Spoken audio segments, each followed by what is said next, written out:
Once upon a time, there was a little engine called Edward. He lived in a shed with 5 other engines. They were all bigger than Edward and boasted about it. They said, "The driver won't choose you again." And this was how it all started.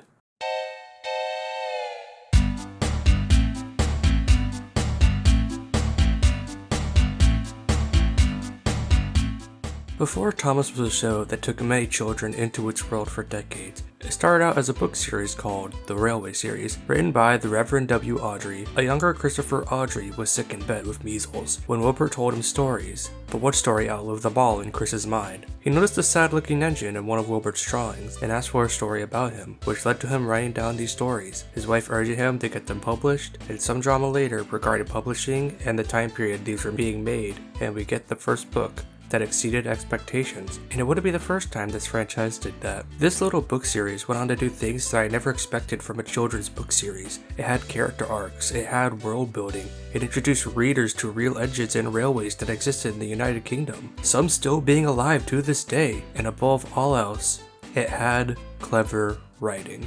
Awdry knew that children were not dumb. He knew that they were smarter than what most people would give them credit for, and most of the stories that are written in this series have some clever writing and dialogue that has stuck to our minds for years on end. The Railway series is a book series that I have not experienced much in my lifetime. The only exposure I had to it before I read them later on in my lifetime was when my kindergarten teacher read to the class the second book in the series, Thomas the Tank Engine, and I loved it because it was like, those are the stories from the TV show that is so cool! I did not sound like that in kindergarten, don't worry. But now I have read every book in this series. This is going to be an interesting video to say the least, since there are 42 books overall in this series, 26 books written by Wilbert, and 18 written by his son, Christopher. I am going to go through every book in order and talk about the stories and what I think of each book. When I am finished with a book, I will give it a letter tier, S being one of the best to E being one of the worst. I will not be covering the spin-offs or the other ones, you know what I mean, the stuff like the Christmas stuff, cause I personally don't count them. With all that out of the way, let's fly down the tracks with the first book released. This will be a long train ride.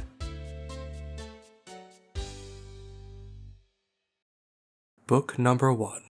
The 3 Railway Engines. The first story in this book is called Edward's Day Out. The plot is about Edward going out after being shut in the sheds for a long time, and how the day went for him. Edward is the first character introduced in the series, and just within this first story alone, you can tell by the way his dialogue is written that Edward is different from the other engines that are shown in this story. The engines in the shed bang around the coaches, while Edward instead is very gentle to them, and the story begins Edward's character journey, which will be shown in this book and a few more after this one. The second story is called Edward and Gordon. The plot is that Gordon gets stuck on the hill and Edward comes along to push him up the hill. Gordon doesn't think they will do it, while Edward thinks so. They reach the top and Edward's crew is proud of him. This story introduces Gordon to the series, and he will be one of the most important characters in the overall story of the series. He is shown in this book that he is a rude and boastful engine that looks down upon almost every other engine on the island, since they do not have the prestige of him, but primarily focuses on Edward in this story. Edward's character journey continues in the story with him proving to his crew again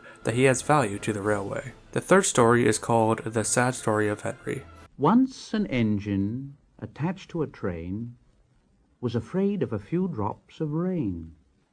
It went into a tunnel and squeaked through its funnel and never came out again. The plot of this book is that Henry is afraid of the rain and locks himself in a tunnel so that he doesn't get his paint ruined by the rain. So the fat director tries to get Henry out of the tunnel through whatever means necessary, pushing him out, pulling him out, or even getting a train to push him out of the tunnel. When none of these methods work on Henry, he decides to brick Henry up in the tunnel, where he can only watch the engines go past him. Now Henry can't get out, and he watches the trains rushing through the new tunnel. He's very sad because no one will ever see his lovely green paint with red stripes again. But I think he deserved it, don't you?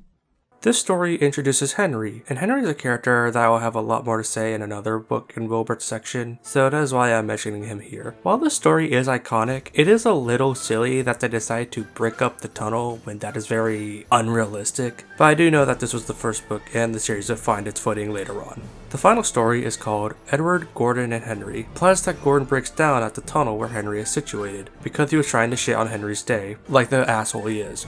Edward tries to pull the heavy train, but can't move it. So they let Henry out, and together they pull the train home. And together the three engines go back to the sheds, and are now great friends. Now, what I like about this being the final story in the book is that it pulls together the three main engines into the final story. Gordon getting hit in the face with karma, Edward not giving up despite his circumstances, and Henry being let out of the tunnel after what looks like a long time in the illustrations. They set up these characters in their own stories, and they ended them with the final story. Overall, I think this is a good start to the series. It sets up Gordon and Edward's character journey, and are just overall fun stories to read. But I do think that this book is only good and not great, like most of the books after this one. This one is a solid B tier book. Now let's get to the book that sold the best out of any of them. Book number 2. Thomas the Tank Engine. Thomas was a tank engine who lived at a big station.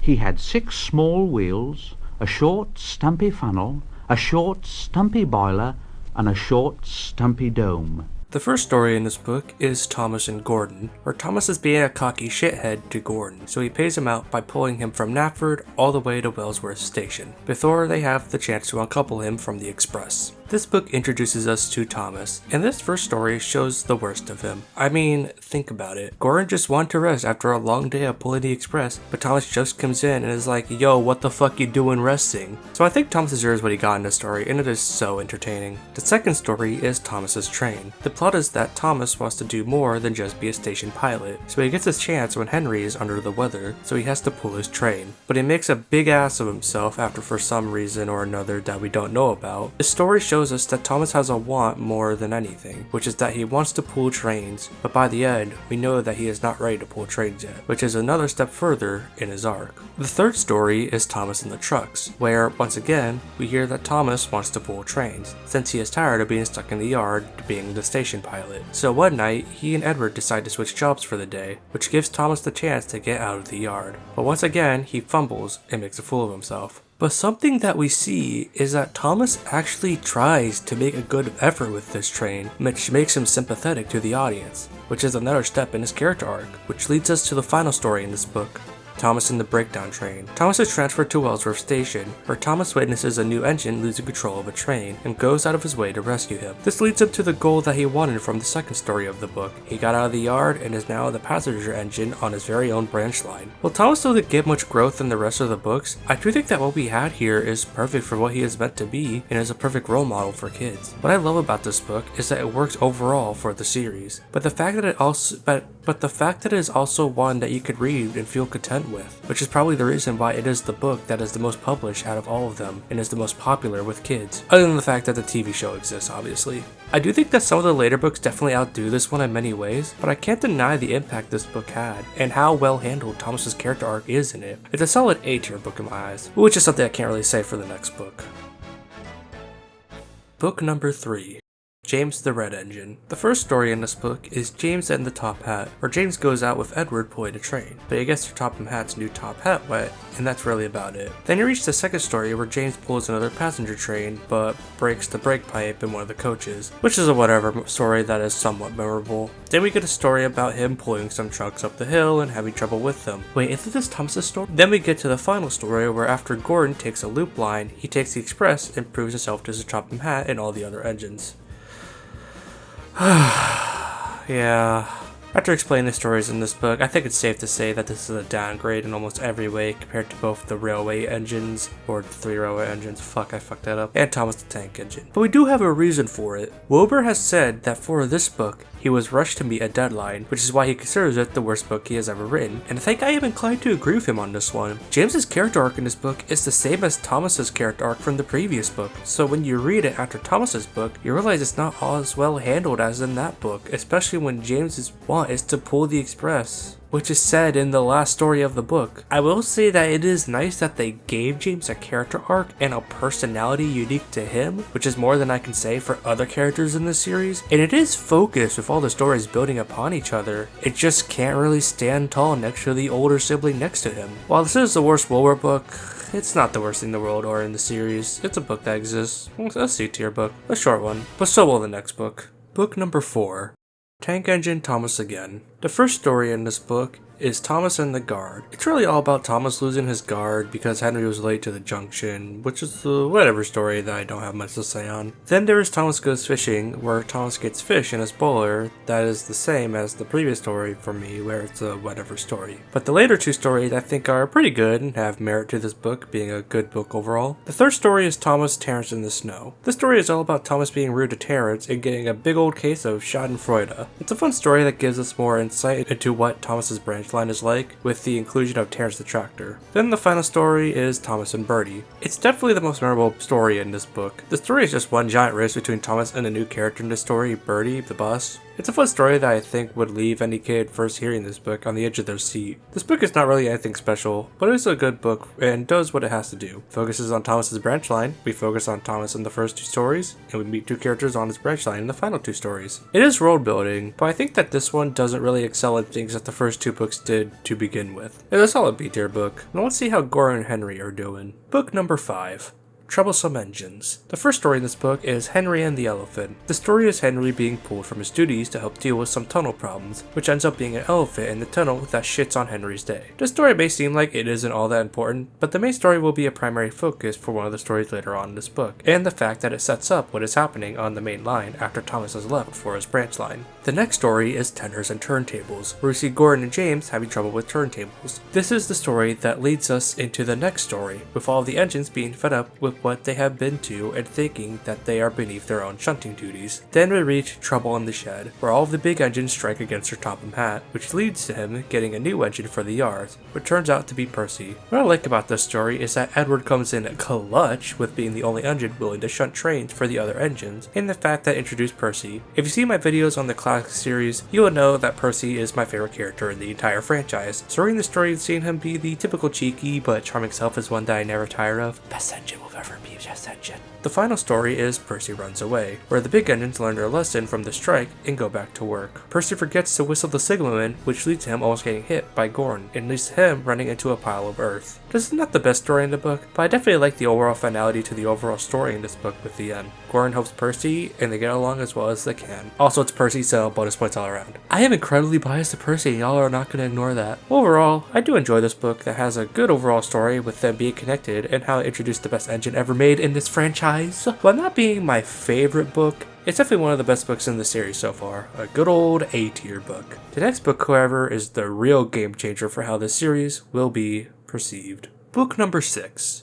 Henry the Green Engine. The first story in this book is Coal, which is the beginning of a major change to Henry. The story focuses on Sir Topham Hatt being fed up with Henry's steamy problems, so after a day out with the engine, he decides to give Henry a new supply of coal that burns quicker, which produces more steam for him, which fixes his steamy problems for the moment. What I like about this story is that it shows that Sir Topham Hatt is someone who believes in his engines. Realistically, he should have sent Henry away after all the trouble that he caused for him, and the fact that he is the engine that he didn't want. But Sir Topham Hatt took a chance on Henry, and it paid off in the long run, and I quite like that. But the next story is one of the most well-known stories in the entire series. The Flying Kipper. Henry pulls the night train that is all fish that is called the Flying Kipper. On his journey across the island, ice leaves the switch pulled down, which leads him to collide with a train and leaves him badly damaged. Sir Topham Hatt understands that this was not Henry's fault and sends him the crew to have him rebuilt, and he comes back a new engine. This story is iconic and a turning point for how the stories will be perceived. It gives us some world building with the Flying Kipper and Knapford Harbor, but the big one is the end of the story. Henry is sent to Crewe, which is a real place in England, which gives the impression that Sodor is a real place in the world of the Railway series, and the fact that Henry is an entirely new engine at the end of the story, where he is now a Black 5. It's that connection between the real world and Sodor, as well as the finality to Henry's steaming problem for the past few books, that makes this one of the most memorable stories in the series.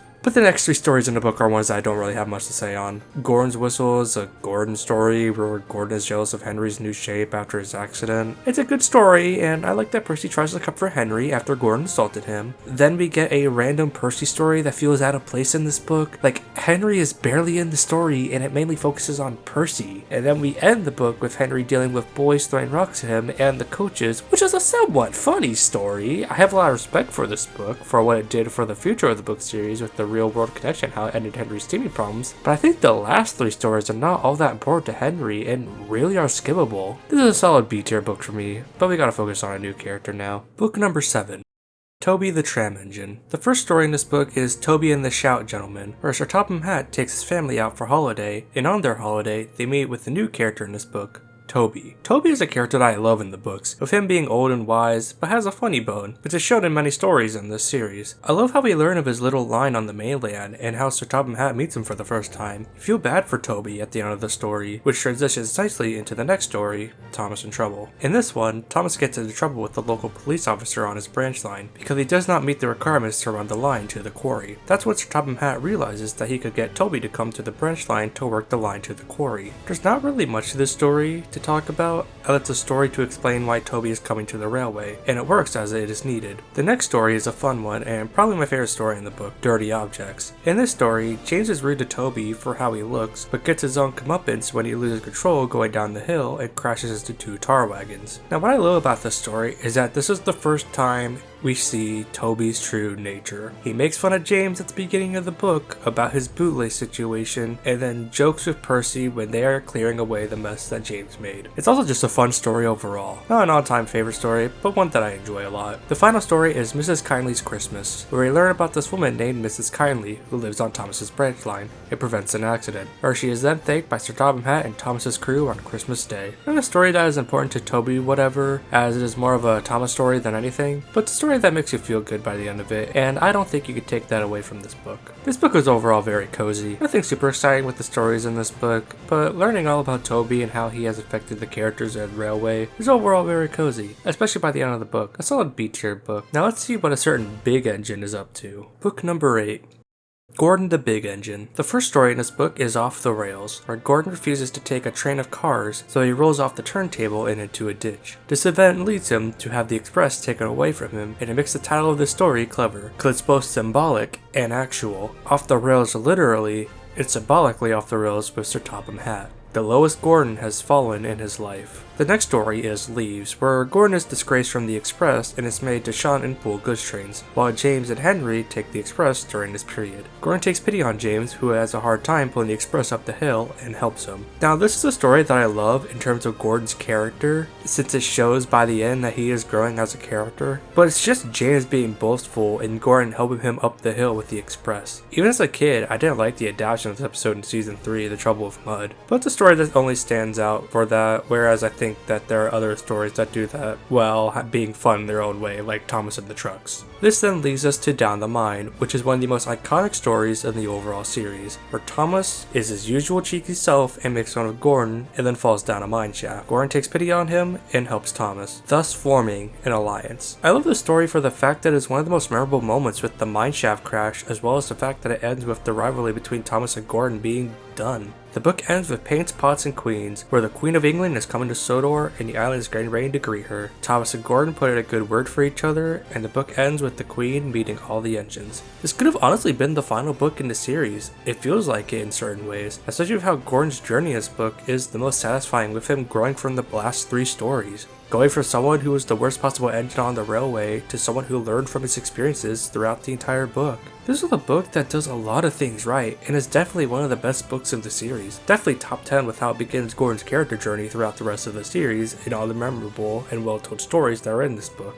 It would be higher if I enjoyed Leaves more, but that shouldn't distract from the fact that this is the best book in the series so far, an A-tier book overall. Let's follow a character we haven't focused on for a while. Book number 9. Edward the Blue Engine. The first story is Cows, where Gordon and Henry have a problem with a cow on the main line. Now this is just a simple story, but it does give us context about Edward in this book. He is old and is needed repair, while still not being respected by the other engines on the railway, except for a few like Toby. But other than that, not really much of an Edward story. The next story is Brady's Chase, where Brady chases Edward through his branch line. It's a fun story overall, but it's not really an Edward story. I think I am noticing a theme with this book. Then we get Saved from Scrap, where we learn about this traction engine named Trevor, and Edward doing his best to keep it from not being scrapped. Now the story is also not really about Edward, but I do like that the story gives us our first mention of scrap in the World of the Railway series. It's something that comes up more throughout the series, since it's something that no living machine wants to face for good reason. It's also a sweet story with Trevor. The final story is Old Iron, where James talks badly about Edward till, like in typical James fashion, gets hit with karma and has to have Edward save him. Now this also isn't really an Edward story, it's more more of a James story with Edward in it, but I think that this is the best story in the book with moments that I like, with the standouts being Thomas and Percy being defensive for Edward when James speaks ill about him. It really shows that they care for Edward. The chase is overall fairly fun, and I really like the ending of the book, where all the engines whistle for Edward when he returns back from the works. Now this is a book that I really want to like a lot more, but I can't really say that because of the fact that Edward isn't really the main focus of his own book. In every story in this book, it focuses on someone else, with Edward being on the sidelines. First story is about Gordon, the second story is about Bertie, the third story is mainly about Treasure, and the fourth story is mainly about James. It makes the title of Edward the Blue Engine feel very misleading, but there are some fun stories in this one, moments that I really like. Our first mention is scrapped on the overall series, and it's a book that cannot be skipped as it is key to Edward's character journey in the series. It's a B-tier book with some A-tier moments. Let's explore more of the island now. Book number 10. Four Little Engines. The first story in this book is Skarloey Remembers. Edward meets Skarloey in an open shed as he explains to him and the readers this new area of the line that we have not seen before, which is the Skarloey Railway, which houses the narrow gauge engines in the world of Sodor. This story is a story made to give us context for this new area of the island, which I actually really like how they set it up with Edward going to the works to be mended after the events of Edward the Blue Engine and seeing Skarloey there. It feels natural. I also like how they explain many things like Reneus being sent away and the little things like the ins and outs of the railway. A good way to show off the world of this railway, which leads us into the next story, Sir Handel. This story focuses on one of the two new engines that was brought onto the railway, which is Sir Handel. It goes over his first few days on the railway and how he acts. He is most similar to Gordon if I had to make a similarity. He is rude to the coaches and Skarloey. He basically speeds up his conversation with Gordon at the station and gets himself into trouble when he doesn't want to pull cars. It's a good character introduction story, but there's not a lot to talk about with it, which then leads us to the next character of his story, Peter Sam and the Refreshment Lady. This story is focused on Peter Sam riding the line all by himself, with the big event being him accidentally leaving behind the Refreshment Lady. Peter Sam is one of my favorite characters in the franchise, and this story is a good reason why that is. He's an overly joyous engine who doesn't let people get him down most of the time, which is an engine we rarely see in the franchise, when most are cheeky engines that are assholes, or engines that have too high of an ego and do whatever they please. But Peter Sam isn't like that, which is what makes him stand out. I also like how the story ends with Henry twirling away. This then leads us to our final story, Old Faithful. This is a story everyone loves, and for good reason. We learned in the first story that Skarloey wants to go out and pull trains again, and he gets his chance when the coaches bang Sir Handel off the rails and damage him. During the trip, Skarloey breaks the spring, and without giving up, pulls the train into the station while on one side, which leads to the owner sending Skarloey away to get overhauled, and I really like the ending of this book. Old engines can't pull trains like young ones. The owner smiled. They can if they're mended, Old Faithful, he said. And that's what will happen to you. You deserve it. No words to say about the story. It needs to be read to understand why it's fantastic.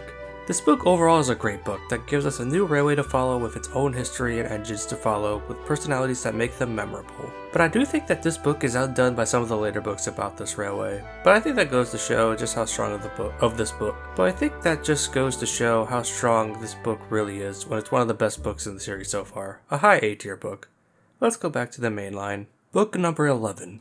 Percy the Small Engine. The first story in this book is Percy and the Signal. Percy plays tricks on the bigger engines, namely Gordon and James, and they pay him out by tricking him about signals, which of course leads to an incident. I love that the story starts us off with showing us what life in the main yard looks like now that Edward and Thomas aren't there anymore. Just an overall fun story with some great moments. The next one is a big one in terms of new. Duck takes charge. A new engine comes to take over the workload at the main yard, while Percy will be sent to Thomas's junction. This is a story that introduces Duck into the series, and I really like Duck in the books. With his first introduction, go over what part of the UK he was originally from, and how he helps Percy. I also don't really mention the illustration in this video, since they don't really impact the stories for me, but I have to mention this illustration right here. This belongs in a museum. Another fun story that is a status quo changer. The next story is Percy and Harold, where Percy races Harold after Harold makes fun of railways. I love so many things about this story. It's a fun story to begin with. It gives us a look into what Percy does on Thomas's branch line so far. But the best thing about this story is that it gives us the Percy and Toby friendship that I love so much. Percy is mad about Harold and vents about it to Toby, and he listens to him. The book plays more with this dynamic, and I really like it a lot, which I will highlight when it shows up. But then we get my favorite story in the book,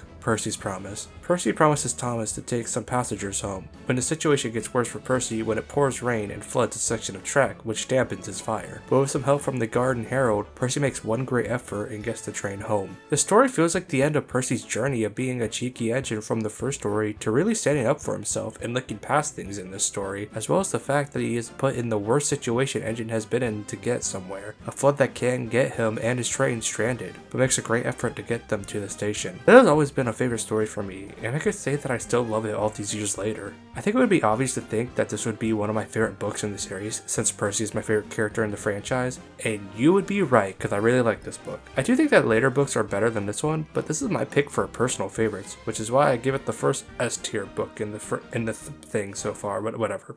Book number 12, The 8 Famous Engines. The first story in this book is Percy Takes the Plunge, where a curious Percy wants to go past a danger sign to see what's on the other end, just like Thomas in Gordon's book. But in typical Percy fashion, he gets into an accident and falls into the pier. This story is a sequel to Percy's Promise, and I like that after all that happened in that story, Percy's still the cheeky engine that we love him for and makes fun of Henry for being stuck in the tunnel. It's overall a pretty fun story, not much to say about it. The next story is a well-known story, Gordon Goes Foreign, where Gordon is asked to take a train to London after the mainland engine is derailed.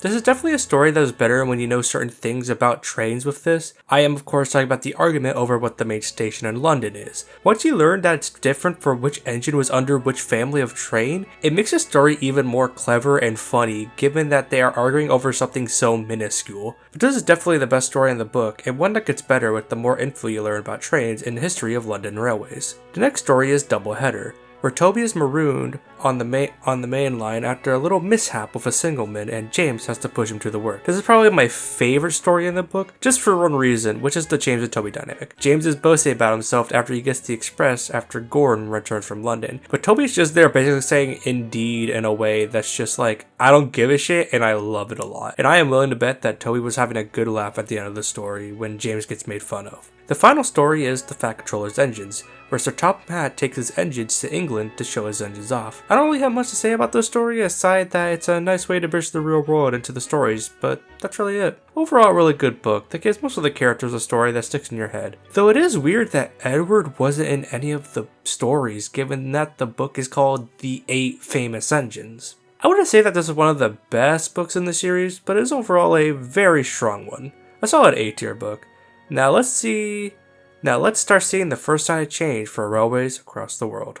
Book number 13, Duck and the Diesel Engine. The first story in the book is Domeless Engine, where after the famous railway engine City of Truro comes to Sodor, Gordon sees to it that it goes as fast as the engine, but loses his dome in the process. Now this is an overall fun story, but I do think that it starts the book off somewhat on the wrong foot with it being focused mainly on Gordon rather than Duck.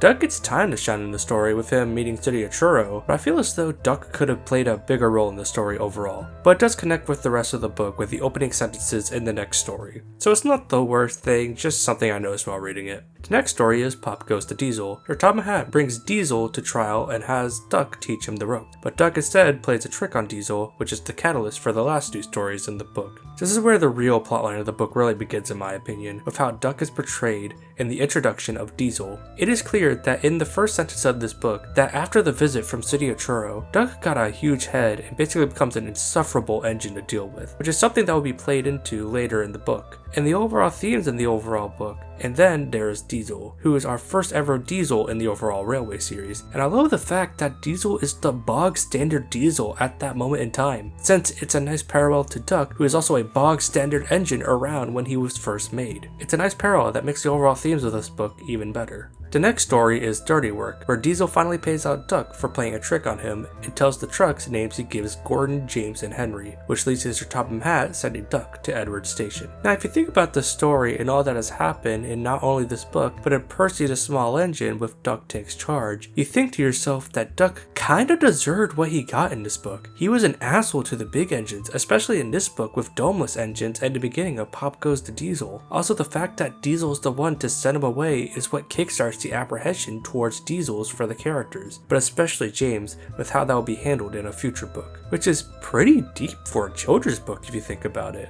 But we then get to the final story in the book, A Close Shave, where Duck gets pushed into a barbershop while trying to stop a train and prove himself worthy to Sir Topham Hatt. It's a nice little closure for Duck's character, and how it shows that while he can get a big head at times, he is not a bad engine, unlike Diesel, who got sent away off screen, which I personally don't mind, unlike most people, since it's not supposed to be satisfying to see Diesel be sent away, since he is just 1 in a million, while Doug gets the satisfaction of his conclusion. This is definitely the best book in the series so far. It's Doug's big debut book that gives him a nice character arc. It starts introducing Diesels into the overall story of the Railway series, and it has themes and deeper meanings that make it a book that is one of the smartest written in the overall series. Definitely an S tier book, and I think most people can agree with that. Now let's head back to the Skarloey Railway.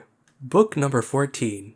The Little Old Engine. The first story in this book is Trucks, where Sir Handel gets advice from Gordon to fake being ill, which leads to Peter Sam getting the short end of the stick when he is damaged and needs to be repaired. There is some world building in this book that I like, with the introduction of the Slate Quarry and Rusty. Rusty I'll talk about in the third book some more, but the Slate Quarry is a cool piece of history that is brought into the world with how they manage the slate and where it goes. The next story is Home at Last, where Skarloey returns from the works and he learns what has happened since he left, and helps the new engines who get stuck in the tunnel. This story introduces Duncan into the Railway series, and I have always liked Duncan. He is an engine who is plain speaking and grumbles all the time, so by that logic he is the most relatable engine. But I will say that I do prefer him in the TV show, but that will spoil a future video I have planned. I also like that Peter Sam is the one to explain what has happened on the railway, since it's explained to both us, the readers, and Skarloey, which is clever. The next story is Rock and Roll, which is the big Duncan story, where Duncan doesn't listen to Rusty's warning about a stretch of track that is not well maintained and comes off the rails. My favorite thing in this story is how it further shows us the diesel dilemma that was set up in Duck in the diesel engine,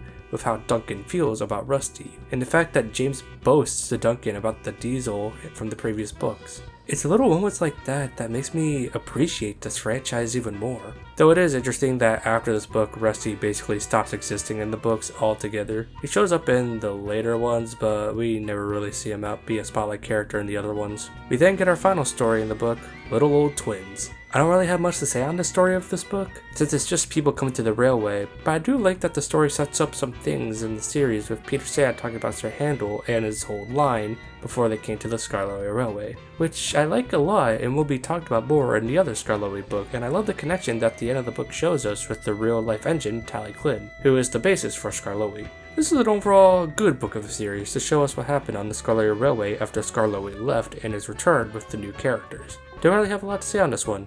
I do prefer 4 Little Engines, but this is still a great book that you shouldn't skip. A solid A tier book, but I think some new engines are coming. Book number 15. The Twin Engines. The first story of the book is Hello Twins. The workload started to become too much for the engines to deal with, so Sir Topham Hatt ordered a new engine. But 2 twin engines come in, who are Donald and Douglas. Sir Topham Hatt doesn't know which is which and orders them to have numbers and trials them both. Now, this is basically a setup to the overall story of the book, so not much to speak on about the plot, but I do think that the interactions between Sir Topham Hatt and the Scottish twins are hilarious, with the twins basically saying, "We can't tell you who we are," and saying they lost their numbers, when numbers are painted on. Just hysterical. The next story is The Missing Coach, and this one is something else indeed. The plot of the story is that Douglas misplaced Thomas's special coach, and he is afraid that if he is found out, he would be sent away to the mainland. So he and Donald plan to swap tenders to fool Sir Topham Hatt, but he knew that Douglas was playing dumb and figured him out. Explain it to y'all, I think you realize that this is one of the dumbest plans ever conceived. So Douglas stays in the yard with Donald's tender, and Donald leaves the yard with Douglas's tender,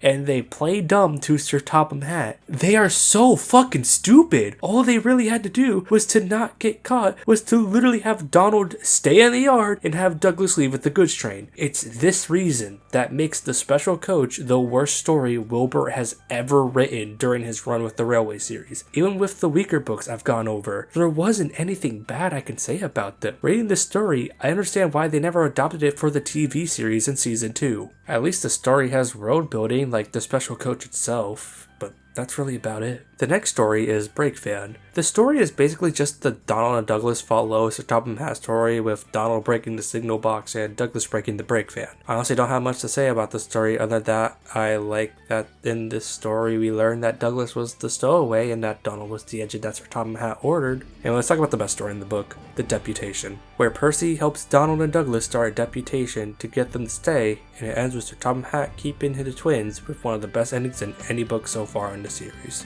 Does this mean that the both of us... The Fat Controller smiled. It means... But the rest of his speech was drowned in a delighted chorus of cheers and whistles. This is an overall sweet story, and I love that Sir Topham Hatt was gone because he was purchasing Douglas on the mainland. He is someone who gives everyone a chance, and I love that. The one thing I find odd about the story is that Percy is the one that starts the deputation when he wasn't really in the other stories like the other mainline engines, which is why I'm glad that the Unlucky Tug wrote Percy into the story of the twin engines in his adaptation when he made the Donald Douglas character analysis. This book is overall very good, despite not really having strong feelings on Brake Van and hating the special coach. The Deputation is a strong finale for one of the best moments of the series, and a strong start of Hello Twins, and I would say that this is one of the funniest books in the series. A high B-tier book, just falls apart in a few places. But let's see what Thomas has been up to. Book number 16, Branch Line Engines. The first story is Thomas Comes to Breakfast, where a cheeky Thomas thinks he could travel without his driver and lands himself inside the station master's house, which leads to Sir Topham Hatt getting a diesel rail car to take care of the passengers while Thomas is away. This story is basically supposed to be the catalyst of the book, with introducing the new character and what will happen in the next 3 stories. But I think that this is a really fun story that has always been a favorite of mine back when I was a kid. The next story is Daisy. This story introduces us to Daisy in her first day out on the branch line, with her refusing to pull a van. What I like that I noticed in the story was that Percy and Toby didn't really trust Daisy at first. I like to think that they heard about what happened with Duck when Diesel was on the island, and were nervous about Daisy, which doesn't help that Daisy is not all that useful with only doing what she wants. The next story is Bullseyes, where Daisy thinks she is far superior to Toby but makes a fool of herself when she is asked to shoo away a bull, and Toby was able to shoo away the bull away. That was weird, but I'm going to keep that. I really don't have much to say on this story. It's a short, fun story that shows us more of Daisy's nasty side. I also like to think that Percy and Toby gave her pitiful looks when they saw her, but when out of view, they laughed at her mishap. I mean, that's just the Percy and Toby duo all overall. It's fantastic, phenomenal, amazing. The final story is Percy's Predicament, where Percy and Toby switch tasks, and this leads to Percy losing control of his train and ending up in an awkward predicament for the branch line. This has also been one of my favorite stories in the series, not just because it features best engine, but for some things that average readers probably never put much stock in, like how Toby gives Percy a bone after hanging up Percy, which really shows that Toby and Percy are best friends, as well as the fact that the story caps off Daisy's story, with her learning a lot throughout the book, and actually accepting the fact that she'll be really useful, making her an outlier of Diesels in the series, especially with what the ending implies. While this book isn't the most important one in the overall series, I think that this is a fun book with fun stories, while giving us a new character and learning all about her, and seeing her grow and learn throughout the series. A solid A-tier book, but we need to go back to the Skarloey Railway. Book number 17, Gallon Old Engine. The first story is Special Funnel, where Peter Sam's funnel comes right off after an incident at the tunnel, and he gets a new one. Overall, I like how this story ties into the previous Skarloey book, with how the funnel is damaged because of Peter Sam's incident at the slate quarry in that book. But other than that, I don't really have a lot to say on this story. The next story is Steamroller, where Sir Handel gets new steamroller wheels to deal with his derailing problems, and he gets into a situation with the steamroller, George. This story is one of the funniest stories in the series, with things like how Sir Handel just roasts George when they meet, and how Skarloey hopes they meet so that he and the others can get entertainment. It gives Hello Twins competition for the funniest story in the entire series, to be honest. Definitely my favorite story in the book. The next story is Passengers and Polish, where Duncan complains about not being polished and strikes on the bridge, not caring about his passengers. I don't really have much to say on this story other than that the beginning reveals to us that Rheneas is coming back home in the next story, which is some nice continuity. The final story is Gallant Old Engine, where after Duncan's strike on the bridge, Skarloey tells him about Rheneas and how he saved the railway from closing down. I really like this story, how it shows Rheneas' determination to make sure that both his passengers are safe and how he wants to keep the railway afloat, even though he is faced with the worst possible outcome in the series so far. I also just love the ending where they celebrate his return and his little chat with Skarloey. It's really sweet. Now, this book is about on par with Little Old Engine for me, where they are both the same book to me that tell a similar overarching story within the book. But I will say that I prefer this book over the Little Old Engine, because I like the stories in this one more. I mean, I could read Steamroller any day of the week and have a grand old time with it. It's a solid A tier book, but I think that a visitor is coming to Sodor. Book number 18. Stepney the Bluebell Engine. The first story in this book is Bluebells of England, where Percy explains to Douglas all about what is happening on the other railway, and how Stepney escaped from the torch and was saved. Now, this is basically to explain who Stepney is, but I do like how the story explains what was happening on British railways at the time, with the transition to diesel engines rather than sticking with steam engines, and it's pretty darn gruesome to think about. The next story is Stepney Special, which is a weird story to tell the plot because of how it's technically 2 stories combined into one. The first half of the story is Stepney talking to Edward about the other engines on the Bluebell Railway, and then the other half of the story is Thomas getting jealous of Stepney after being shunted for him. Out of the stories, this is the one that feels more like an advertisement than the previous story, where it explains the Bluebell Railway. Now, I don't have a problem with it, which I will get into at the end of this section. The next story is Train Stops Play, where Stepney accidentally has a cricketier's ball and the chase starts. This is a really fun book with a fun chase. But I love the beginning where Stepney misses trucks whilst Thomas, Percy, and Toby are just weirded out by it, since they have troublesome trucks, which is pretty funny to think about. The final story is Bowled Out, where a diesel that was on trial run failed, which leads to Stepney and Duck to take over his duties and show him what steam engines are capable of. This is also a really fun story with some clever moments like how Diesel doesn't have a name and it's just called Diesel, as well as the fact that the ending is bittersweet. Definitely the best story in the book. Now, I was harsh on the first half since it felt more like an advertisement, but like I said after the second story, I do not have a problem with that since this book saved the Bluebell Railway. I can't really drag them through the mud for that. Also, the fact that the last 2 stories in this book are really fun. Not a book I'm itching to reread, but it's one you can't skip honestly. An A tier book. Let's go and visit another railway. Book number 19. Mountain Engines. The first story is Mountain Engine, where after an argument breaks out about if a mountain railway exists, a mountain engine is brought on a flatbed after being in the works from England, where the narrow gauge engines meet Cody and learn about the mountain railway. I think this story is similar to the first story, The Four Little Engines, where it's basically a story to explain to us this part of the line and learn more about it. I have always been fascinated by the mountain engines with their design and how they climb up the mountain. It's mysterious to the audience, but makes sense given what they are based on. The next story is Bad Lookout, where we learn more about the railway Cody goes on, and he tells the story of Godred, who careened off a mountain. Now, the end of the story implies that Cody made the story up, but I honestly think that Cody was actually telling the truth and Godred actually died and wanted to teach the newer narrow gauge engines not to be boastful and rude. But other than that, this is the most memorable story in the book, and definitely a favorite of mine. The next story is Danger Points, where Cody returns to the mountain railway and learns of what's happened while he was gone, especially in the case of the new engine on the railway, Lord Harry, where after boasting and being rude, lands himself in trouble after damaging some points. Now, this story is probably the weakest of the 4 in this book, since it's exposition and having us meet the new character in the book that will be the focus in the next story, but not a bad story whatsoever. The final story is Devil's Back, where Lord Harry has his redemption when he braves through Devil's Back to save some climbers. It's a really exciting story with a satisfying payoff with all that Lord Harry faced, and the ending when he is given a new name. It's just a good end to this book. Now, Mountain Engines is a book that I rarely see people talk about in terms of it being good. In fact, I think it's considered the weakest book in the overall series. I personally never thought that. I always was fascinated by the history and stories of this book, even as a little kid hearing the audio versions on YouTube. While I don't think that this book is a masterpiece, I do think that it is somewhat underrated and would say it's a solid A tier book. But I don't know what Scarlowe and Rheneas are up to. Book number 20.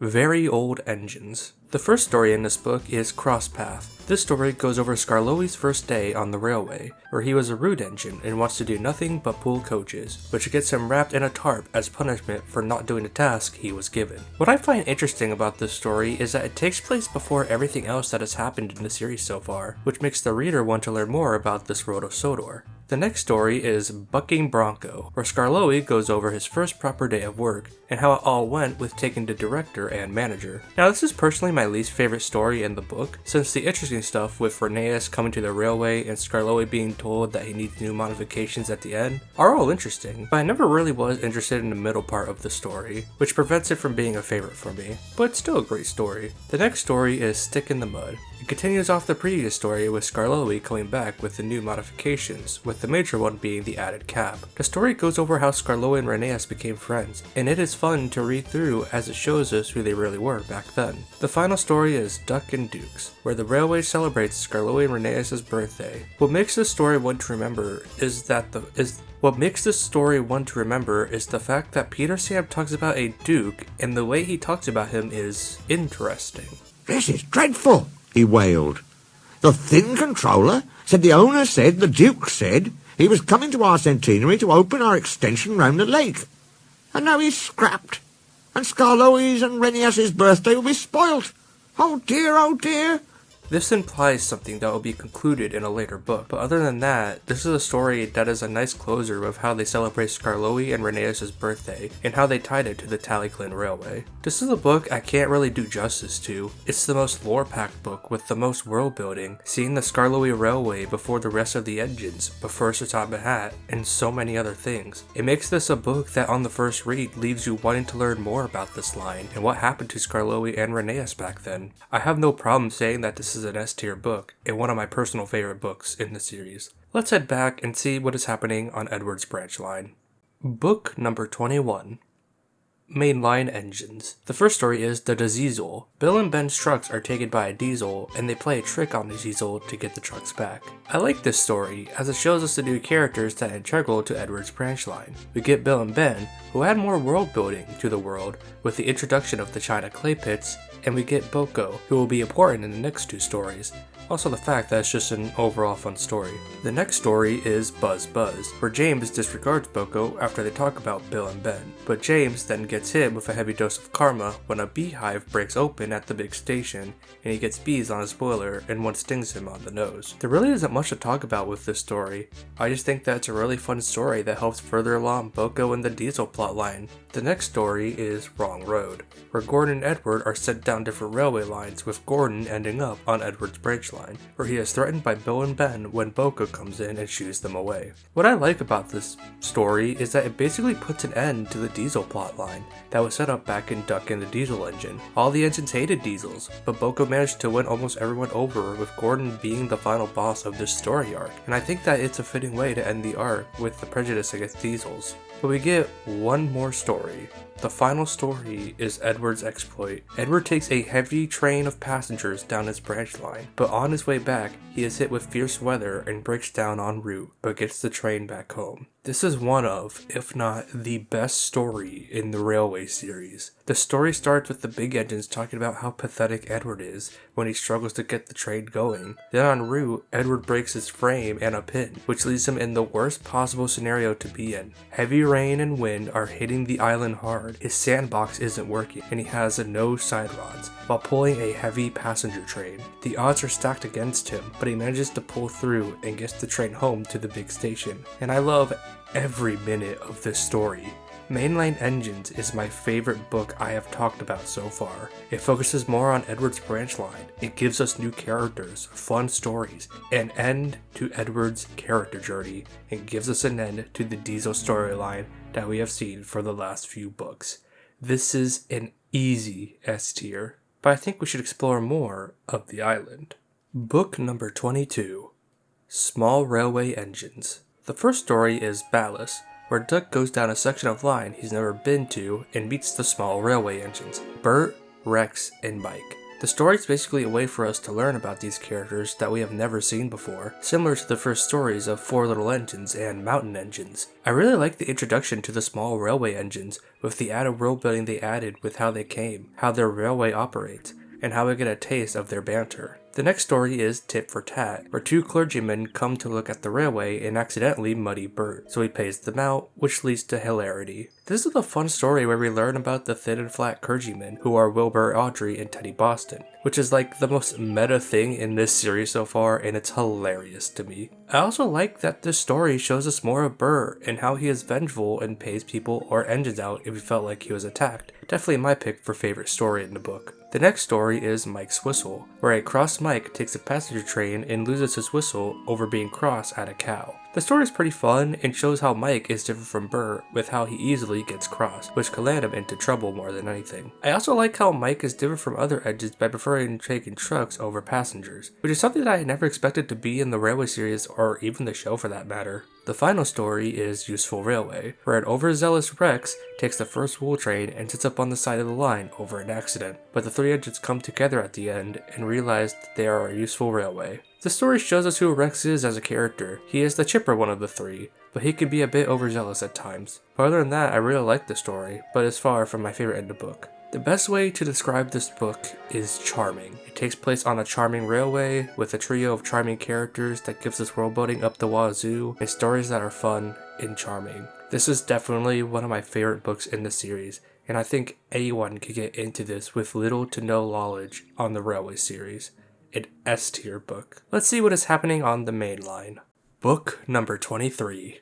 Enterprising Engines. The first story is Tenders for Henry, where Sir Topham Hatt brings over the famous Flying Scotsman to Sodor to visit Gordon, which makes Henry jealous of him because he has 2 tenders, which of course leads to hilarity in the end. What I love about this story is how it begins. Now, it is a Henry story, but Gordon definitely steals the show in this one. He learns of what has happened on the other railway and is glum about it, and when Sir Topham Hatt learns of this, he arranges for Flying Scotsman to come and visit. It shows how Gordon has grown in learning the harsh reality of the world, while also showing that Sir Topham Hatt is someone who cares for most if not all engines, and does whatever it takes to cheer Gordon, and I really like that. The next story is Super Rescue, where Henry, with a lost regulator, pulls both a goods train, the express, and 2 broken down diesels all by himself. Not the deepest plot in the world, but this is honestly the perfect finale for Henry as a character. He started out as a weakling and has now proven that he is one of the strongest engines on the railway. I also really like the ending where the diesel engine is admired by Henry despite the fact that he lost his regulator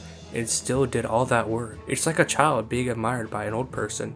It's nice. The next story is Escape, where Douglas finds an engine who is running away to Sir Topham Hatt's railway, and Douglas helps him escape. What I love about this story is the fact that Douglas is the one that is saving Oliver, and the stuff we learn about Oliver. Douglas saving Oliver is poetic, because if you remember, Douglas ran away to Sir Topham Hatt's railway and was then purchased by him. So him saving Oliver is like a capstone on that, with him saving Oliver. Oliver's journey to Sodor shows us more of what has happened to railways across the UK, with it all being diesels and no steam engines, with us learning how he was kept hidden from the diesels and learning about his auto coach Isabel. The final story is Little Western, where all the stories converge into the ending, where Flying Scotsman leaves for the mainland. The diesel and Super Rescue is purchased and works on the railway, and Oliver, Isabel, and Toad are purchased and are restored to working order on Duck's branch line. I like that the stories come together in this story. It makes this book feel like a finale in a way, which makes this book feel special. I think Railway series fans know that this is one of the best books in the series, and I am inclined to agree with that. It feels like a finale, with stories to cap off all the characters on the main line, and it's stories that tend to be more epic than most of the previous books combined. It's an easy S tier book, and definitely my favorite book in the series so far. Let's see what Oliver has been up to. Book number 24. Oliver the Western Engine. The first story is Donald's Duck, where after Duck feels insulted after being teased by Donald, he pays him out by placing a duck in his tender.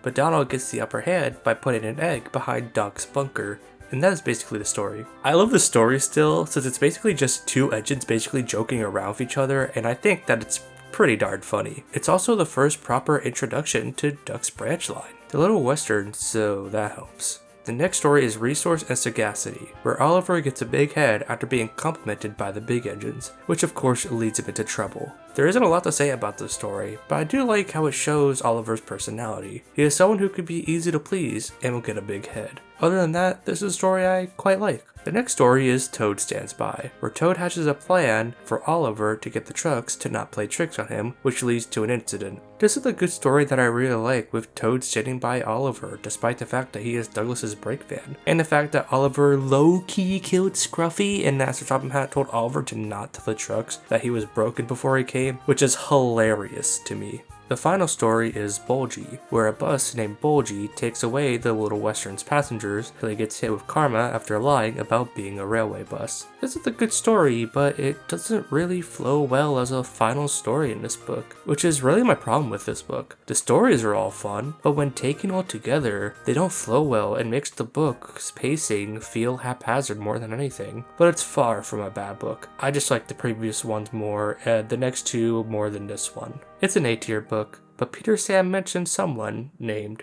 Duke. Book number 25. Duke the Lost Engine.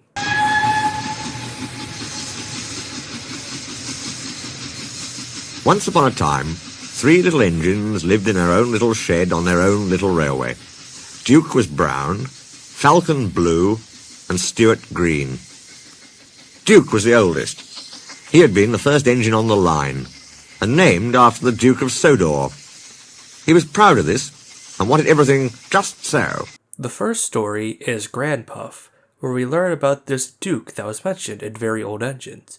The story is basically exposition to learn about the railway Peter Sam and Sir Handel were on, before they came to the Scarlowy Railway. We learn that they were different colors and had different names, and we learn about their railway and what happened to Duke after the railway closed, and why he was never saved after many years. It's actually quite sad to think about, really. You are promised to be saved, but you are left alone for years on end, hoping for that promise to come true. The next story is Bulldog, where Peter Sam tells the story of Sir Handel nearly careening off the cliff, and Duke holds him still till the breakdown crew comes and helps Sir Handel. This is an overall fun story where we learn how Sir Handel and Duke became friends. Nothing more, nothing less. The next story is You Can't Win, where Duke is short of steam and sounds awful, but Peter Sam makes fun of him and says that they will keep him in order, which leads to Duke playing a joke on Peter Sam, which works well in his favor. Not much to say about the story other than it's a fun one. The last story is the one to remember, Sleeping Beauty, where the thin and flat clergymen learn about Duke from Peter Sam and Sir Handel, so they set out to look for him.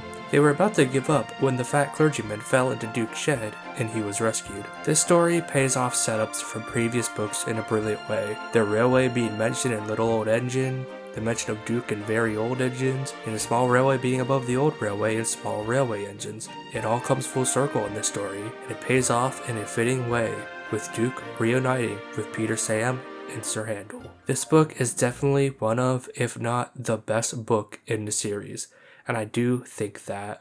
It is a book that pays off years of setups with fun stories to tell. I do prefer Enterprising Engines by a little bit, but make no mistake, this is definitely the magnum opus of the Railway series. This was meant to be the final book in the series, and I, for one, think it's the best way to end the Scarlowy Railway, an S-tier book. But then, Wilbert was asked to make another. Book number 26.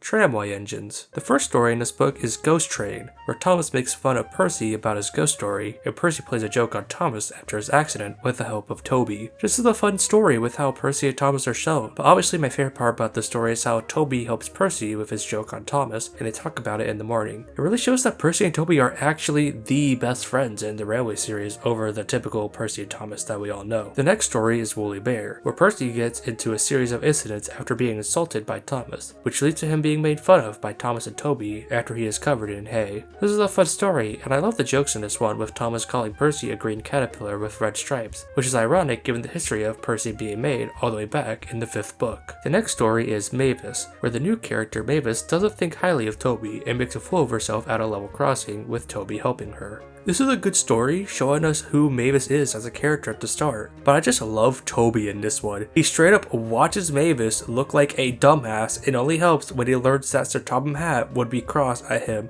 if he were to find out. This is a peak Toby moment. The final story is Toby's Tightrope, where Mavis hatches a plan to go down more of Toby's line, but this leads to Toby getting put in danger and treading on the rails of a broken bridge. Mavis helps Toby and is allowed to go down the line. While this was a short character journey, you really understand where Mavis is coming from if you think about her situation. She is stuck in the quarry and never goes anywhere, so while what she did was wrong, you feel bad for her in a way, just like Calypso in Epic the Musical. Overall, this is a book that I enjoy, with the stories that are pretty fun, and it has Toby and he is the best in the books. While I wouldn't say that this is a fitting finale for the series compared to Duke the Lost Engine, I do think that this is a great book and has merit.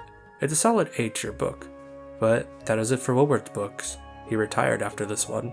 So let's jump ahead a few years and look at Christopher Awdry's first book in the series. Book number 27.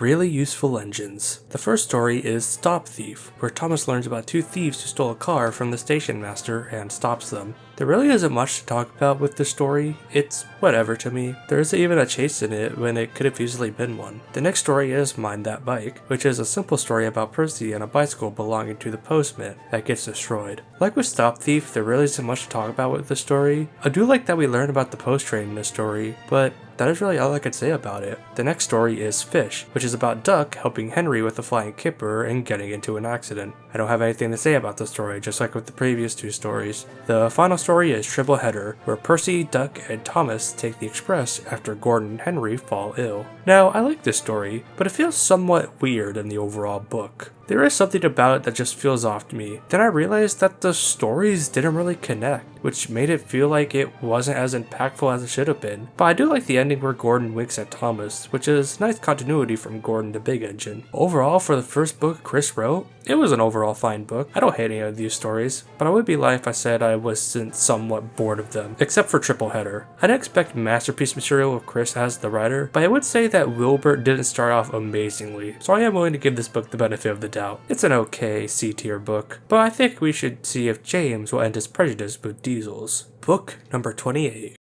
James and the Diesel Engines. The first story is Old Stuck Up, which is about a visiting diesel who treats the steam engines like shit and gets hit with karma when he slips on the rails and crashes into the shed wall. I think this is a good story that sets up the plot of this book pretty well, with James being there when Bo goes showing the diesel around, and the crash and ending are very funny. The next story is Cross Lines, which is about James accidentally destroying a signal. Wait, what does this have to do with diesels? The only mention of diesels in this book is at the beginning when James reiterates that he doesn't like diesels. Other than that, there is nothing about them in the rest of the story. The next story is Fire Engine, where James makes fun of Henry's green paint, which leads to Henry breaking his tender coupling and setting one of the sleepers on the rails on fire. Why is this story in this book? It's not even about James or a diesel engine. It's a random story about Henry, and reading it, I was left asking, why was this story put in this book? The final story is Deep Freeze, where James breaks down after his tender cap freezes and gets help from a diesel, where he is suddenly nice to diesels? So for this story to be the final story in the book, this is garbage. None of the stories, except for the first one, really come together in this one. But what kills it for me is the fact that the diesel is not an established character in it. It is a nameless diesel we have never seen before, when we could have had Bear take Games to the works and then James realizes that he is wrong to badmouth diesels. But no, instead, the story ends on a whimper more than anything. If you couldn't tell, I didn't like this book, since it failed at things even the weakest Audrey book worked at doing. I only like the first story, but that is about it. It's a D-tier book. Let's just hope that this first Scarlet Wheel Railway book by Chris is better. Book number 29. Great Little Engines. The first story is Patience is a Virtue, where Sahandel is told that he'll be going to Wales, and he gets a big head and leaves the guard behind because of his own ego. The story is just a tweaked version of Thomas and the Guard, and that is really all I can say about the story. Well, it does at least set up a story that will happen later in the book, which is something, I guess. The next story is Peter Sam and the Prickly Problem, where Peter Sam tries to move away some bramble, but instead gets stuck and gets made fun of. Yeah, I don't really have anything to say about this story since I was really bored with it. The next story is Pop Special, where Duncan, in big-ass quotation marks, delivers soda to the scouts near the line. And the fact that I had to say Duncan in big-ass quotation marks should explain how I feel about the story. Again, with the previous one, I was just so goddamn bored. The final story is Sir Handel Comes Home, where Sir Handel tells his adventures on the Tallyclin Railway, which is the best story in the book by a landslide. I love how meta this story is, since it is written like Sir Handel was actually there and actually had a black eye, which actually happened during the Prince and Princess's visit to the Tallyclin Railway, which I just love. But other than that, I did not like this book. I only perked up at the end of the book because the others were just so boring to me. I want to say that this is worse than James and the Diesel Engine, but it's not far behind. D-tier book. Let's see what Thomas has been up to. Book number 30.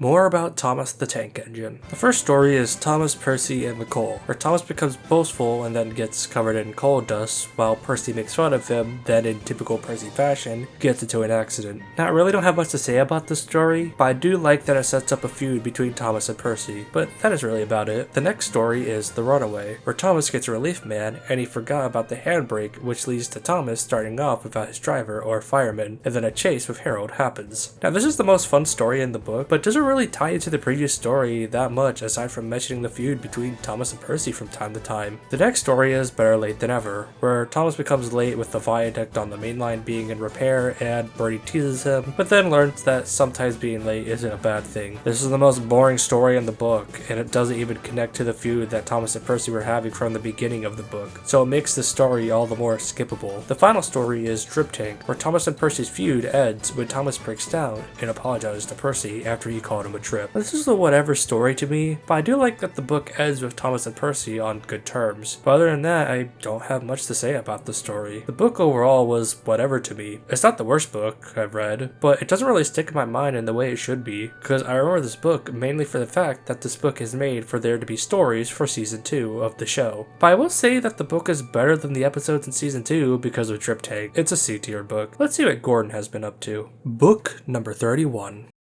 Gordon the High-Speed Engine. The first story is High-Speed Gordon, where after Gordon hears about the new diesels on the other railway, he decides that he's going to try to go as fast as them, but this leads to disaster when he is at a standstill at the station. This is a fun little story that gets the main arc of the overall book going with Gordon falling low with Sir Topham Hatt a bit and making a fool of himself. The next story is Smokescreen, where Gordon lets out ashes on Sir Topham Hatt's new top hat, and makes him fall low with him more than before. Aside from his own book, of course, this is an overall fine story, but I do like how it further shows that Gordon is worried about what will happen to him and the Express, since Donald gave him the thought. The next story is Fire Escape, where Gordon, on one of his express trains, loses his fire bars, so it does what he can to continue the journey despite the odds turned against him. I like this story, since it shows Gordon's determination to continue his journey despite the fact that he might get stuck there, and the ending where Sir Topham Hatt just smiles at Gordon just says it all. The final story is Gordon Proves His Point. Gordon pulls a rail tour while the new high-speed engine takes over for the Express while he is away, but they fail as Sir Topham Hatt has Gordon take the train back while they are sent to the works. This feels like a redemption story for Gordon, and I like that the diesels are nice and don't mind the steam engines, which is a nice change from what we normally expect, and how Sir Topham Hatt talks to Gordon. This is overall a really good book. I wouldn't say that this tops the best of Wilbert's books like Enterprising Engines or Duke the Lost Engine, but I think that this book is worthy of the A-tier slot. Now let's see what is happening on Thomas's branch line again. Book number 32. Toby, Trucks, and Trouble. The first story is Mavis and the Lorry, where Mavis, on one of her journeys down to the yard, gets attacked by a lorry and is sent to the works, leaving Toby to do Mavis's work while she is away. I don't really have much to say about the story since it's just a setup for the book, but it doesn't really set up anything since there is no payoff for the situation. The next story is Toby's Seaside Holiday, where Toby reminisces about the past and we learn more about his life before he came to the island of Sodor. This is the most memorable story in the book, since it gives us more detail about Toby and his life on the mainland, but other than that, not much to really talk about. The next story is Bulstrode, where Percy is sent to the harbor to manage the trucks there, but some trucks break loose in the harbor and land in Bulstrode, which leads to him being set on the beach to be played on by the kids. There really isn't much I could talk about with this story, but I do find it funny that Bulstrode is the random one-off in this book, yet he is in the All Engines Go reboot, which is just hilarious to think about. The final story is Toby Takes the Road, where, on one of Toby's trips to the quarry, he derails on the road, and he gets back on the rails. There really isn't much to talk about this story, since it happens, and then the story in the book, for that matter, just ends. I don't hate this book by any means, it just doesn't really do much for me, as it just feels like a bunch of random stories plopped into one book. But I do prefer this book over most of Chris's other books. It's a C-tier book for me. But let's see where Thomas goes in the next book. Book number 33. Thomas and the Twins. The first story is Scrambled Eggs, where Thomas is sent to Edward's branch line, while the bridge on his branch line is under repair, where he meets the twins and gets into an accident, which of course Bill and Ben tease him about in hilarious fashion. "Hello," said Ben. "What's this?" "Must be a new engine," said Bill. Ben inspected the arrival carefully. "No, Bill," he said, "that's not a new engine. It's Thomas." "But it's our colour, Ben, and Thomas doesn't think our colour is proper for an engine." They heard a grinding noise. "Are your joints stiff, Bill?" asked Ben. But it wasn't Bill's joints. It was Thomas, gnashing his teeth. I think that this is an overall good story to really set up Thomas coming to the branch line and meeting the twins. Not a bad way to start the book. The next story is What a Picture, where Bill and Ben behave to have enthusiasts come and visit them, while they help a boat get pulled into the port and have their pictures taken. I like that we are giving a Bill and Ben story to really show that while they are very cheeky and like to joke around, the story shows that they are a good lot of engines and are willing to help when they are needed. The next story is Trevor Helps Out, where we follow Trevor and how he helps Edward with his train of China clay. This story is whatever to me. Nothing too exciting, but I do like that we get to see Trevor again, but that's really about it. The final story is Down the Drain, where after a heavy storm, Ben gets stuck on some flooded track, and Thomas comes in to pull him out, and the engines are on good terms with one another. I don't really have a lot to say about the story, it's just a story that is fun, gives you some added world building about the China clay pits, and ends on a conclusive note. I would overall say that this book is pretty good. It doesn't do anything amazing, but I do like what they were going for with it, and I respect it a lot. It's a good old B-tier book. Now let's see the new engine on the small railway. Book number 34. Jock the New Engine. In this story, Frank rebels after learning that he wasn't written about in Wilbert's book, Small Railway Engine, but he makes up for it by helping Rex take his train home. This is a good start to the book as we get Frank and how he rebels. Just the idea that he was here the whole time, but the thin clergyman never saw him is just hilarious to me. It's very meta, and the idea of a new engine is in this story, so it's not something random, which I really like. The next story is Sticking Power, where Burr is not feeling well and his tender coupling snaps off, so his driver uses glue to hold it together. I don't really have a lot to say about this story other than the fact that I like the dialogue between the small railway engines. They are some of my favorite characters in the overall series. The next story is Jock, where we get the new engine and we see what the others think of him. This is an overall short story in this book, but I do like the little things like how the beginning shows us the thoughts going through the small railway engines and how at the end Douglas is the one that gives Jock his name. But it's just something I really like since it gives us insight on Douglas and his past in Scotland. The final story is Teamwork, where Mike gets jealous of Jock after he is shown to be the strongest engine on the railway, so he plays a trick on him only for it to backfire after his injector fails. At the end of the book, they apologize to each other and they all learn about teamwork. Sappy moral aside, I do like how this book shows us Jock as a character. Since he is new and the strongest, he is likely to get a big head, which would have given him story ideas up the wazoo. Overall, I quite like this book, and it is far from bad. While there is a weak story with Sticking Power, I don't hate any of the stories, but just most of the other books Chris wrote. It's nothing all that special. A solid B-tier book. Let's see where Thomas is going now, again. Book number 35.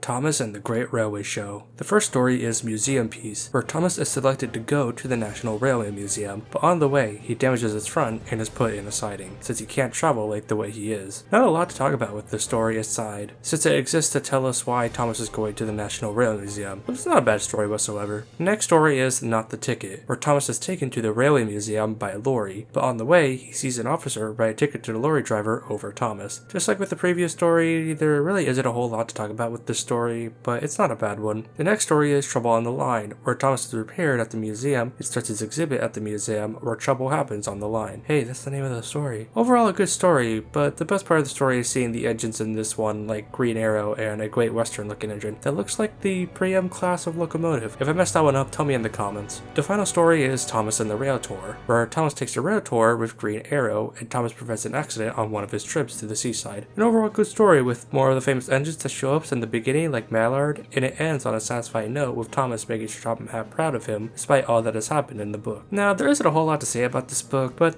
that isn't a bad thing. It's just Thomas going to a railway show, and it's pretty good. Though that might be the nostalgia talking, as this was one of my first railway series books as a kid. But after seeing how the show would handle railway shows and rail tours, I appreciate this book a whole lot more. But I do wish that we got to see more of the famous engines rather than just focusing on Green Arrow. A solid book in the series, B tier. Let's see how the branch line is holding up with Thomas gone. Book number 36. Thomas Comes Home. The first story is Snow Problem, where Daisy brags like always and gets herself stuck in the snow. I like how this story puts us in a situation we never saw Daisy in before, which makes it feel fresh and new, but other than that, not a whole lot to say about the story. The next story is Washout, where we see that Percy has taken over Thomas's passenger duties on the branch line, and he chances the bridge collapsing after the snow melts. This is a fun story of Percy chancing the bridge, Henry mentioning Thomas at the museum, and also the fact that it's a Percy story and he is the best engine, you know, the good stuff. The next story is Toby's Toby's mega train, where we see Toby try and pull a train of 48 trucks. Not a whole lot to say about this story, aside from the fact that I like the joke of Toby's driver joking with Toby over getting water from the river, which is tied back to Thomas Goes Fishing. The final story is Thomas Comes Home, where George breaks down Daisy at the level crossing, but she gets repaired and makes it in time to see Thomas come home. Not a whole lot to say about this story other than the fact that I never would have guessed that we would have a pair such as Daisy and George the Steamroller of all characters, which is so funny in hindsight. Overall, this is a fine book. Well, the stories are good ones. I wouldn't say they excite me aside from Washout, but that's really about it. There wasn't a lot to say about this one. It's an average book to me, a C tier one. Let's see what Henry has been up to. Book number 37. Henry and the Express. The first story is Out of Puff, where Henry gets a big head after pulling the express for Gordon, which gets him hit with a dose of karma when he starts to lose steam when his smokebox door wouldn't close properly. This is an overall good story that pairs us up with Henry and the Scottish twins, but the fact that this book mentions smokebox doors is the cursed part because of where they are, and I am not going to mention more of it because I want to sleep well tonight. The next story is Overhaul, where Henry and James doublehead the express so that Henry can be sent to the works to get an overhaul, which leads to trouble when Henry's bits start to fly off and damage the express. This is an overall fun story. I like the Henry and James pairing as they are both second best to Gordon, so seeing them banter is fun to watch. But other than that, not much to say about this story. The next story is Sliding Scales, where James has to take care of the flying keeper while Henry is away and deals with fish oil being on the rails one morning while taking the train. There really isn't much to say about this story as it's just there to show us what is happening with Henry away getting his overhaul, but not a bad story whatsoever. The last story is Henry Sees Red, where Henry is taken out of the works early due to an engine shortage, but is left in his red undercoat, but proves himself to Sir Topham Hatt and comes back to the sheds. This is definitely the most memorable story in the book, with the overhaul and how Henry proves himself, which is a fitting end to the book overall. I overall quite enjoyed this book. I never thought that an engine getting an overhaul would be all that fun, but I think Chris made it work. And I would say that this is the second best book he has written overall, a solid B tier book, but I think a new engine is coming to the railway. Book number 38. Wilbert the Forest Engine. The first story is Percy's Porridge, where the new engine Wilbert comes to the island and Percy wants to meet him, but Percy gets into an accident involving porridge, which leads to Wilbert taking over his duties. Now, I know that this book is a writing exercise for some kids at a school, but this is definitely one of the dumbest stories in the series. It honestly gives the Misty Coach a run for its money in that regard. Percy runs over some porridge and then he isn't able to work properly. How the fuck does that work? It's so stupid. This is the worst story in the book and one of the worst in the series overall. The next story is Cab Over Wheels, where Wilbert tells Thomas and Toby the story of another saddle tank engine who went past the danger sign and got dragged off the rails. This is definitely the best story in the book, since it's a flashback and overall fun story to read. I kinda wish it had a similar conclusion to Bad Lookout for Mountain Engines, but that might be the 2000s edginess in me. The next story is Foaming at the Funnel, where Wilbert takes in milk from the dairy instead of water. Not much to say about the story since it's pretty boring to me. The final story is Wired Up, where Wilbert goes to the Little Western to help out. While he is there, one of the truck's couplings breaks, so he decides to use wire to pull the train, which leads to Sir Topham Hatt to decide to purchase an engine like Wilbert. I'm sorry, but this is also a boring story to read. The only things I liked in the story was the fact that Wilbert goes to the Little Western and interacts with the engines on that part of the line. But other than that, I felt nothing. This book overall is one I didn't really enjoy. It's similar in terms of Stepney's book, but despite the small problems I have with that book, I read it over this one where I was mostly bored. It's a D tier book, but a high D tier. Let's see what Sir Topham Hatt has planned. Don't worry, it's not going to take long. Book number 39. Thomas and the Fat Controller's Engines. The first story is Bird Strike, where Gordon almost hits a bird and it causes him to have his brake pipe not work. The only thing worthy of mentioning about this book is the fact that the Golden Jubilee event is mentioned at the beginning of the story. But other than that, I don't have anything to say about the story, and it is pretty boring. The next story is Edward and the Cabbages, where on a journey down the branch line, Edward loses one of his bogey wheels, comes off, and goes into a cabbage patch. I don't think I need to explain how boring this story is, which the same can be said for Rabbits, the next story, as it's a story about Thomas getting into an accident with rabbit holes, which is all just so damn boring to me. The final story is Golden Jubilee, where the big event that wasn't built up in the book whatsoever happens, and Prince Charles comes to celebrate the big event of the story, and I honest to God felt nothing reading these stories and this book. This is the most boring book in the series so far, with little or nothing to say about it. It's a D tier book. Now let's head back to the Scarlet Railway. It might be more interesting. Book number 40. New Little Engine. The first story is Weed Killer, where it goes over Rusty using Weed Killer and how Rhaenyra has to be careful going over the line because he might slip. This is another boring story, yet it only lasts 2 pages. I am getting so much substance out of it. I say that with sarcasm, just to let you know. The next story is Sir Handel's Plan, where Sir Handel breaks his fire bars loose after being jealous of Peter Sam going to the Tallyclin Railway. This is also another boring story to read, aside from the fact that Peter Sam went to the Tallyclin Railway. The next story is Dirty Water, where Peter Sam tells 2 young holidaymakers about his time in Wales and experience with the water there. The story should be a story that would get me excited, but it really doesn't, and I feel the boredom kicking in sooner than ever. The final story is I Named This Engine, where the new engine for the railway is about to be unveiled to the public, but on the day he is supposed to be shown, Skarloey gets into some trouble with piglets, and then when it's all cleared up, we see the new engine? I felt absolutely nothing reading this to you. You think a new engine being shown would be exciting, but it just brings up questions like why did they need a new engine and why hasn't he been mentioned before? This book also talks about Fred, but we never see him again or even see him in the fucking illustrations, so it just feels like a nothing story. That's honest to God the best way to describe this book. It is nothing. Nothing happens in it that is worth remembering. Nothing new to give us. And the new character, Ivyhue, is an overall nothing character that is introduced in the last page of this last story. This is the worst book in the series. Not a contest. The previous books were bad, but there was something there at least. E tier. Moving on. Book number 41.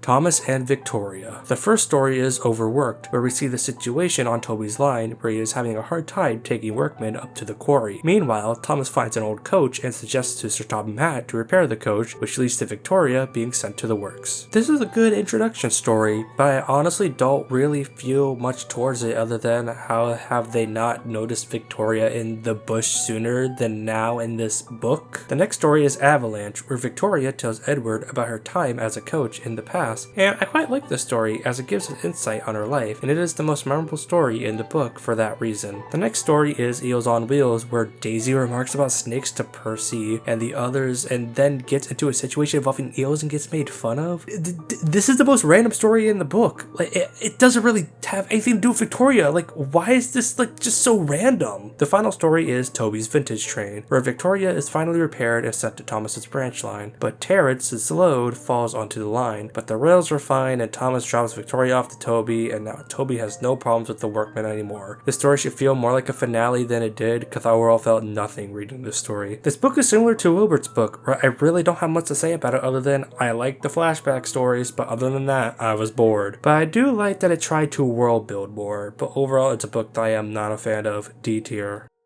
Now, let's see how the series ends. Book number 42. Thomas and his friends. The first story is Thomas and the Swan, where at the beginning of the story, Gordon is retired from the Express and it is given to Pip and Emma. But then it switches to an unrelated story about Thomas dealing with an injured Swan. I did not care for the Thomas part of this story, but I did like how they handled Gordon retiring from the Express. Sir Topham Hatt tells Gordon Pip and Emma have joined the railway, and as he talks, Gordon slowly understands what he's getting at, and he humbly accepts his fate with dignity. That is how you end a character journey. The next story is Buffer Bashing, where it is literally just Donald and Douglas bashing into buffers. This story has no substance in it whatsoever. Then we get Gordon's Fire Service, where he helps the firemen with a line-side fire. This is a whatever story, but I do like how we see what Gordon's working life is now that he isn't pulling the express, which is nice to see. I just wish that it was attached to the beginning of Thomas and the Swan instead of it being in the story. The final story is Centenary, where a big celebration is being held in honor of Wilbert Audrey, but some mishaps happen on the railway that almost prevent the festivities from happening, but they get resolved and a bust of Wilbert is presented at the big station. The story does have a finality to it, but I would be lying if I said that I was not feeling much towards the story. Now, the book as a finale to the series, I am overall mixed. The final story has a finality to it, and I do like how the book ends Gordon's character journey. But the other stories don't really have the feeling of finality to it, and it just leaves me feeling disappointed that this is how the Railway series ended. It's a D tier book, but I do like the final lines of this book. "My parents," said the prince, "read stories about your railway to me as a child. There will never be anything like it anywhere." And that is the entire Railway series. Now, those are just the pages that we see through these 42 books. There is so much more to these books that I didn't mention. We got mountains of lore and backstory to these characters and world in the book, The Island of Sodor, its people, history, and railways. There is also the book, Sodor, Reading Between the Lines. There is so much that is not given to us that is only in Audrey's study. If you want to know the entire lore and history of the Railway series, I recommend the timeline video by The Unlucky Tug. He goes into every little detail and is a very insightful watch. I also like the fact that even to this day, kids are getting exposure to the Railway series with the Mr. Perkins segments on DVDs and YouTube videos. And let's not forget the Audrey extravaganza at the Tallyclin Railway in Wales. No matter what happens to this franchise, the Railway series will live on through generations on end, similar to the TV show, both classic and modern. I think that is all for today. Here's where I would rank the books in the order of how I enjoyed them. What was your favorite and least favorite book in the Railway series? I thank you all for watching. Happy 80 years to the Railway series. As always, have a nice day.